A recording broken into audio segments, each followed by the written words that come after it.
நம்ம வீடியோவில் இது 3வது வீடியோ பாரம்பரிய நெல் அரிசி வகைகளை பற்றி தான் பார்த்துட்ருக்கோம். பார்ட் 1 அண்ட் பார்ட் 2 பார்க்காதவங்க நான் டிஸ்கிரிப்ஷனில் லிங்க் தரேன். தயவு செஞ்சு ஸ்கிப் பண்ணாமல் பாருங்கள்.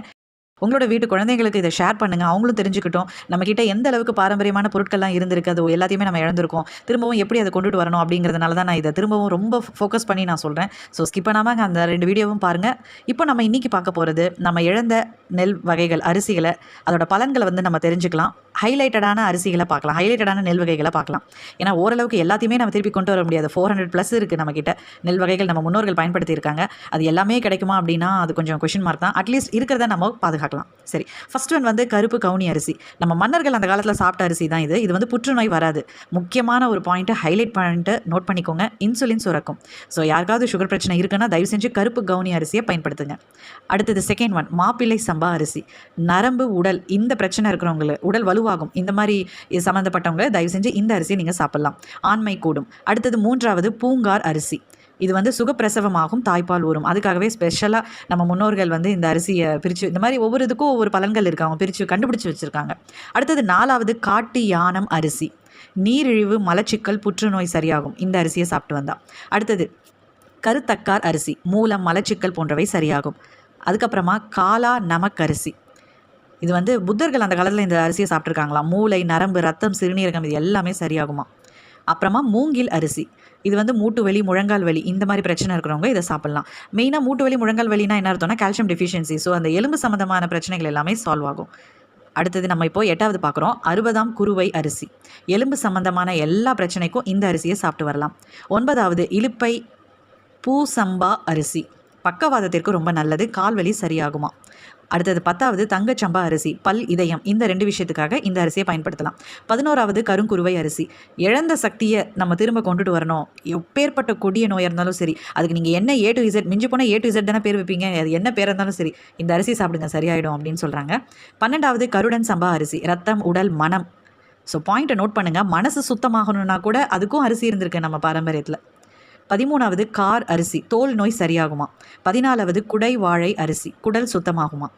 15வது கிச்சிலி சம்பா அரிசி. இரும்பு சத்து, சுண்ணாம்பு சத்து இது எல்லாமே அதிகமாகுமா. 16வது நீலம் சம்பா அரிசி. இது பர்டிகுலராக எதுக்குன்னா ரத்த சோகை. இன்றைக்கி மெயின் ரீசனே இதுதான், ரத்த சோகை இருக்கிறது. அதுதான் ஸ்டேஜ் 1 அப்படின்னு கூட சொல்லலாம். ஸோ அதுலேருந்து தான் மற்ற பிரச்சனையெல்லாம் வருது. ஸோ அதனால் நீல சம்பா அரிசி சாப்பிட்டு வரலாம்.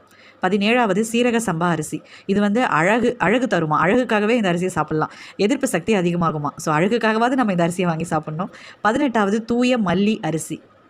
இதுவும் ரொம்ப சுவாரஸ்யமாக இருக்கும். உள்ளுறுப்புகள் வலுவாகுமா இந்த அரிசி சாப்பிட்டு வந்தால். 19வது குழி அடிச்சான் அரிசி. இது தாய்ப்பால் ஊறுமா. அப்புறம் 20வது வெரைட்டி சேலம் சன்னா அரிசி. இது தசை, நரம்பு, எலும்பு இது எல்லாமே வலுவாகுமா. 21வது பிசினி அரிசி. இது மாதவிடா, இடுப்பு வலி இந்த பிரச்சனைகள்லாம் சரியாகும்னு சொல்கிறாங்க. 22வது வெரைட்டி சூர குருவை அரிசி.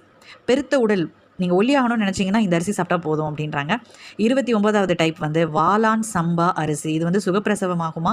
பெண்களுக்கு அழகு கூடி இடை மெலியுமா. இடுப்பு வலி சரியாகுமா. இந்த மாதிரி ஆண்களுக்கு உண்டான பிரச்சனைகள் எல்லாம் சரியாகும் அப்படின்றாங்க. அப்புறம் அடுத்தது 24வது வாடன் சம்பா அரிசி. முதல்ல நம்ம பார்த்தது வாலான், இது வாடன். இது அமைதியாக தூக்கம் வருமா. அடுத்தது திணை அரிசி. இது நம்ம எல்லாருக்குமே தெரியும், கேள்விப்பட்டிருப்போம். உடலுக்கு ரொம்ப வன்மையை கொடுக்கும், வலிமையை பெருக்கும், உடலை வலுவாக்கும். நெக்ஸ்ட் வரகு அரிசி. இது உடல் பருமனை குறைக்கும். ஸோ ஒல்லியாகணும்னு நினைக்கிறவங்க இந்த அரிசியை சாப்பிடலாம். அது மட்டும் இல்லை, மலச்சிக்கலையும் தடுக்கும், சர்க்கரையோட அளவை இது குறைக்கும் அப்படின்றாங்க. நெக்ஸ்ட் சாமை அரிசி. இது காய்ச்சலினால் ஏற்படும் வறட்சியை போக்கும். அப்புறம் ஆண்களுக்கு உண்டான பிரச்சனைகளை சரி செய்யும். வயிறு தொடர்பான நோய்கள் எல்லாமே இது சரி செய்யும். நெக்ஸ்ட் குதிரைவாலி அரிசி. இது நிறைய பேர் கேள்விப்பட்டிருப்போம். தசைகள், எலும்புகள் இது சம்மந்தமான பிரச்சனைகள் எல்லாமே இந்த குதிரைவாலி அரிசி சரி பண்ணுது. முக்கியமாக ரத்த நாளங்களில் ஏற்படக்கூடிய அடைப்பு, அந்த பிளட் கிளாட் இது சரி பண்ணுது. அடுத்தது கைக்குத்தல் அரிசி. இன்றைக்கி எல்லாருமே இதை யூஸ் பண்ணுறாங்க. மெயினாக சுகர் பிரச்சனை இருக்கிறவங்க இதை வாங்கி சாப்பிட்றாங்க. அது ரொம்பவே பலன் தருதுன்னு சொல்கிறாங்க.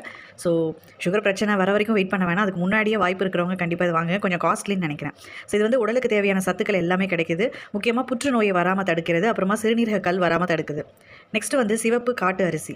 இது ரத்தத்தில் இருக்கக்கூடிய கொழுப்பை அந்த கொழுப்பு சத்தை குறைக்குது. சர்க்கரையோட அளவையும் கட்டுக்குள்ளே வைக்குது. நெக்ஸ்ட் சிவப்பு அரிசி. இது கனிம தாது சத்துக்கள், அதுக்கப்புறமா பற்கள், நகங்கள், தசைகள், எலும்புகள் இது எல்லாத்தோட வளர்ச்சிக்கும் இந்த சிவப்பு அரிசியை நம்ம பயன்படுத்தி வரலாம். நெக்ஸ்ட் குள்ளக்கார அரிசி. இது ரத்தம், உடல் சுத்தமாகும். முக்கியமாக தோல் நோய் பிரச்சனை இருக்கிறவங்க இதை சாப்பிட்டா சரியாகும். ஸோ இந்த அரிசியை பற்றி தெரிஞ்சுக்கிட்டது ரொம்ப சந்தோஷமாக இருக்குது. நண்பர்களே, நீங்களும் இதை பற்றி தெரிஞ்சுக்கோங்க, பகிருங்க. முடிஞ்சால் இந்த பாரம்பரிய அரிசியில் ஏதாவது ஒன்று வாங்கி பயனடைங்க. நம்ம அடுத்த வீடியோவில் வேறு டாப்பிக்கில் பார்க்கலாம். தேங்க்யூ.